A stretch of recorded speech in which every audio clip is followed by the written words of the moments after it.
ലാവയുടെ lava blaze curve 5G എന്ന പുതിയൊരു smart phone Indian മാർക്കറ്റിൽ ലോഞ്ച് ചെയ്യാൻ പോകുന്നുണ്ട്. ഈ ഒരു ഫോണിൻ്റെ ഇന്ത്യയിലെ ലോഞ്ച് ഡേറ്റ് ഇപ്പം ഒഫീഷ്യലായിട്ട് തന്നെ കൺഫേം ആയിട്ടുണ്ട്. ഫീച്ചേഴ്സിനെ പറ്റിയിട്ടുള്ള പല കാര്യങ്ങളും ഇപ്പം അറിയാനും കഴിഞ്ഞിട്ടുണ്ട്. അതുപോലെ തന്നെ വിലയെ പറ്റിയിട്ടുള്ള ചില ന്യൂസുകളും ഇപ്പം പുറത്ത് വന്നിട്ടുണ്ട്. എന്തായാലും ഈ ഒരു വീഡിയോയിൽ നമ്മൾ നോക്കാൻ പോകുന്നത് ലാവ ബ്ലേസ് കർവ് 5G എന്നുള്ള സ്മാർട്ട് ഫോണിനെ പറ്റിയിട്ടാണ്. വീഡിയോ തുടങ്ങുന്നതിന് മുമ്പ് പറയാനുള്ള ഒരു കാര്യം എന്താ വെച്ചാൽ, നിങ്ങൾ ടെക് വാർത്തകൾ ഫോളോ ചെയ്യാൻ താല്പര്യമുള്ളവരാണെന്നുണ്ടെങ്കിൽ നമ്മുടെ വാട്സപ്പ് ചാനലിലോ അല്ലാന്നുണ്ടെങ്കിൽ ടെലഗ്രാം ചാനലിലോ ജോയിൻ ചെയ്യാവുന്നതാണ്. താഴെ ഡിസ്ക്രിപ്ഷനിലും അതുപോലെ തന്നെ കമൻറ്റ് ബോക്സിലും നമ്മുടെ വാട്സപ്പ് ചാനലിൻ്റെയും അതുപോലെ തന്നെ ടെലഗ്രാം ചാനലിൻ്റെയൊക്കെ ലിങ്കും കാര്യങ്ങളൊക്കെ കൊടുക്കുന്നുണ്ട്. അവിടെ റെഗുലർ ആയിട്ടുള്ള ടെക് അപ്ഡേറ്റ്സും കാര്യങ്ങളൊക്കെ ലഭിക്കുന്നതായിരിക്കും. ആദ്യം നമ്മൾ ഫീച്ചേഴ്സും കാര്യങ്ങളൊക്കെ നോക്കുകയാണെന്നുണ്ടെങ്കിൽ ഡിസ്പ്ലേയുടെ കാര്യത്തിൽ 6.6 ഇഞ്ചിൻ്റെ ഫുൾ HD+ ഡിസ്പ്ലേ ആയിരിക്കും ഈ ഫോണിൽ വരിക. അമോലെഡ് ഡിസ്പ്ലേയും കാര്യങ്ങളൊക്കെ ഇതിൽ വരുന്നതായിരിക്കും. പിന്നെ ഡിസ്പ്ലേയിൽ 120 Hz റിഫ്രഷ് റേറ്റ് സപ്പോർട്ട് ചെയ്യുന്നതായിരിക്കും. പഞ്ചോൾ ഡിസൈൻ ആയിരിക്കും ഈ ഫോണിൽ വരിക. പഞ്ചോൾ വരിക ടോപ്പ് സെൻറ്റർ ഭാഗത്തായിട്ടായിരിക്കും. പിന്നെ എടുത്തു പറയേണ്ട ഒരു കാര്യം എന്ന് പറയുന്നത് കർവ്ഡ് ആയിട്ടുള്ള ഡിസ്പ്ലേയുമായിട്ടായിരിക്കും ഈ ഒരു സ്മാർട്ട് ഫോൺ വരിക. അപ്പം 20,000 രൂപയ്ക്ക് താഴെ തന്നെ നമുക്ക് ഈ ഫോണിൽ കർവ്ഡ് ആയിട്ടുള്ള ഡിസ്പ്ലേയും കാര്യങ്ങളൊക്കെ ലഭിക്കുന്നതായിരിക്കും. അതായിരിക്കും ഈ ഫോണിൻ്റെ എടുത്തു പറയേണ്ട ഹൈലൈറ്റ് ആയിട്ടുള്ള ഒരു ഫീച്ചർ. അപ്പം ഈ ഒരു ഫോണിൽ അത്യാവശ്യം നല്ല ഡിസ്പ്ലേ ഫീച്ചേഴ്സും കാര്യങ്ങളൊക്കെ വന്നേക്കാം. In display finger print sensor ഈ ഫോണിൽ വരുന്നതായിരിക്കും. ഈ ഒരു ഫോണിൻ്റെ ബ്ലാക്ക് കളർ വേരിയൻറ്റും അതുപോലെ തന്നെ ഒരു ഗ്രീൻ കളർ വേരിയൻറ്റും വന്നേക്കാം. പ്രോസസ്സറിൻ്റെ കാര്യത്തിലോട്ട് വരികയാണെന്നുണ്ടെങ്കിൽ MediaTek Dimensity 7050 എന്ന പ്രോസസ്സറുമായിട്ടായിരിക്കും ഈ ഒരു സ്മാർട്ട് ഫോൺ വരിക. 20,000 രൂപയ്ക്ക് താഴെയാണെന്നുണ്ടെങ്കിൽ ഈ ഒരു പ്രോസസ്സർ അത്യാവശ്യം നല്ലൊരു പ്രോസസ്സറാണ് എന്ന് തന്നെ പറയാവുന്നതാണ്.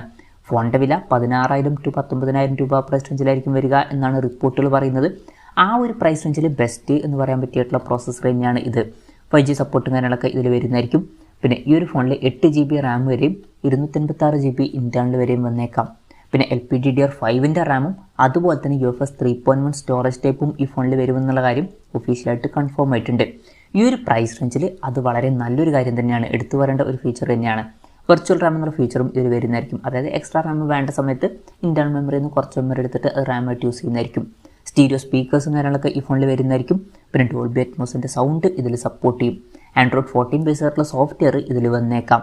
ക്യാമറയുടെ കാര്യം പറയുകയാണെന്നുണ്ടെങ്കിൽ ഫോണിൻ്റെ പിന്നിൽ ട്രിപ്പിൾ ക്യാമറ സെറ്റപ്പ് വരുന്നതായിരിക്കും. 64 MP മെയിൻ ക്യാമറ സെൻസർ ഈ ഫോണിൽ വരുന്നതായിരിക്കും.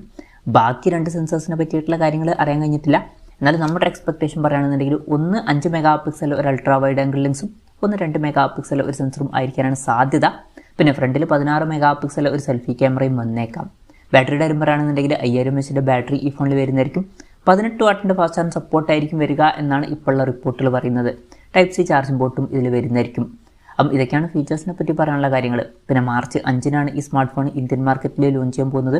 ഈ ഒരു കാര്യം ഇപ്പം ഒഫീഷ്യലായിട്ട് തന്നെ കൺഫേം ആയിട്ടുണ്ട്.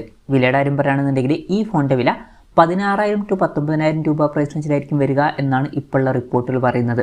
16,000 17,000 രൂപ പ്രൈസ് റേഞ്ചിലൊക്കെ ആയിട്ട് ഈ ഫോൺ ലോഞ്ച് ചെയ്യുകയാണെന്നുണ്ടെങ്കിൽ വളരെ നല്ലൊരു കാര്യമായിരിക്കും. ആ ഒരു പ്രൈസ് റേഞ്ചിൽ ഈ പറഞ്ഞിട്ടുള്ള ഫീച്ചേഴ്സ് വളരെ മികച്ച ഫീച്ചേഴ്സാണ് എന്ന് തന്നെ പറയാവുന്നതാണ്. മികച്ചൊരു പ്രോസസ്സറും അതുപോലെ തന്നെ കർവ്ഡ് ആയിട്ടുള്ള ഡിസ്പ്ലേയും എടുത്തു വരേണ്ട കാര്യങ്ങൾ തന്നെ ആയിരിക്കും. എന്തായാലും ലാവയുടെ ലാവ ബ്ലേസ് കർവ് 5G എന്ന പുതിയൊരു സ്മാർട്ട് ഫോൺ ഇന്ത്യൻ മാർക്കറ്റിൽ ലോഞ്ച് ചെയ്യാൻ പോകുന്നുണ്ട്. ഈ ഒരു ഫോണിനെ പറ്റിയിട്ടുള്ള നിങ്ങളുടെ അഭിപ്രായം ജസ്റ്റ് ഒന്ന് കമൻറ്റ് ചെയ്യുക. അതുപോലെ തന്നെ ഈ ഒരു സ്മാർട്ട് ഫോൺ ഇന്ത്യൻ മാർക്കറ്റിൽ നിങ്ങൾ ഏത് പ്രൈസിങ്ങിലാണ് എക്സ്പെക്റ്റ് ചെയ്യുന്നത് എന്നുള്ള കാര്യം കൂടി ജസ്റ്റ് ഒന്ന് കമൻറ്റ് ചെയ്യുക.